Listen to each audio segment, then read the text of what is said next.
Berbicara di hadapan audiens Davos pada hari Kamis, Trump menekankan bahwa pemerintahnya lebih menyukai pengeboran minyak AS dan penggunaan apa yang disebutnya batu bara bersih yang baik. Trump mengatakan pemerintahnya akan mendorong ekstraksi minyak dan gas alam di AS.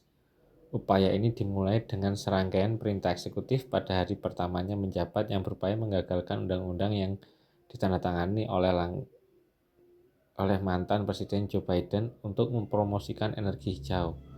Trump mengatakan perluasan energi akan membantu menekan inflasi dan meningkatkan industri kripto dan kecerdasan buatan yang keduanya menggunakan listrik dalam jumlah besar.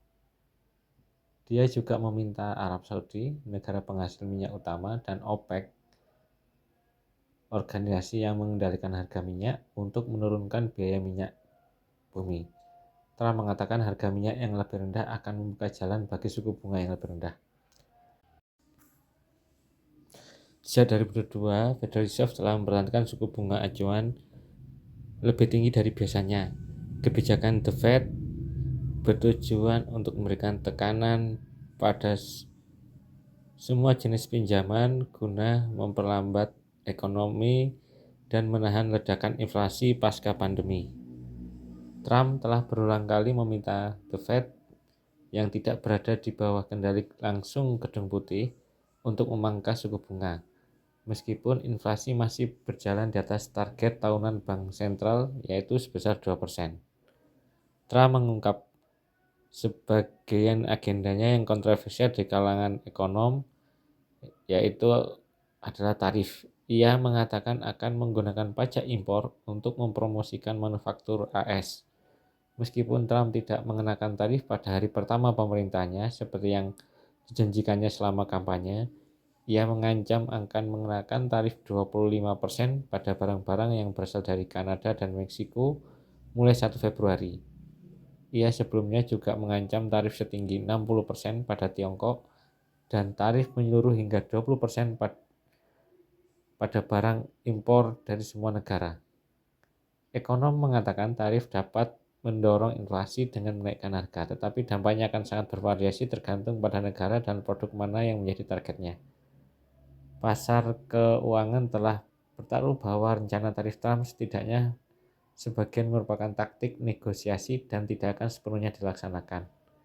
Trump mengatakan perpanjangan Undang-Undang Pemotongan Pajak dan Pekerjaan tahun 2017 merupakan prioritas utama. Pemotongan pajak tahun 2017 secara tidak proporsional menguntungkan pembayar pajak yang lebih kaya, menurut berbagai analisis mengenai dampaknya. Ia juga menyeru penurunan tarif pajak perusahaan untuk perusahaan yang membuat produk di AS menjadi 15% dari 21%, mengulangi janji kampanyenya.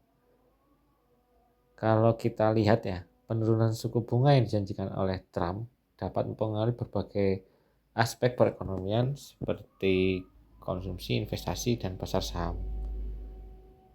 Peningkatan konsumsi dan investasi bisa kita lihat pengaruhnya dari suku bunga yang lebih rendah membuat biaya pinjaman lebih rendah atau lebih terjangkau, sehingga masyarakat dan bisnis lebih mudah untuk membeli barang atau melakukan ekspansi produksi.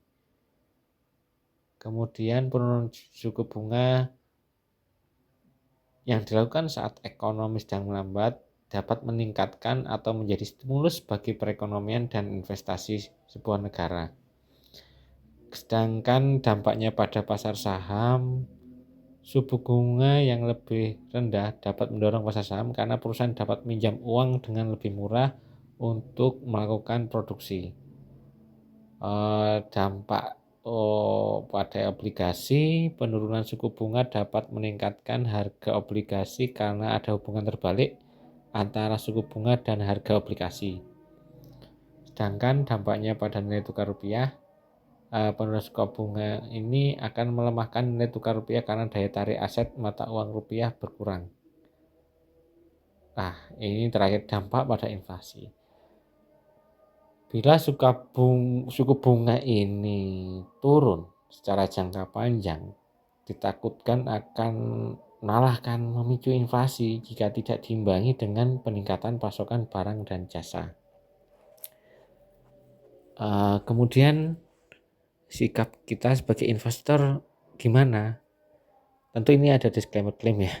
Tentu ini tanggung jawab sendiri-sendiri, pertimbangan dan kebijaksanaan sendiri dari teman-teman investor.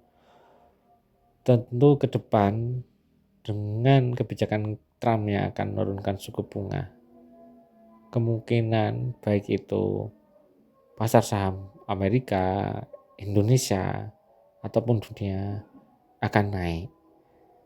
Cuma sekali lagi kita tidak dapat memastikan apa yang jadi masa depan. Bisa jadi betul, benar apa yang dikatakan Trump. Bisa jadi juga malah akan resesi. Karena itu tadi, suku bunga yang rendah dengan tidak diimbangi oleh pendapatan malah akan menimbulkan inflasi.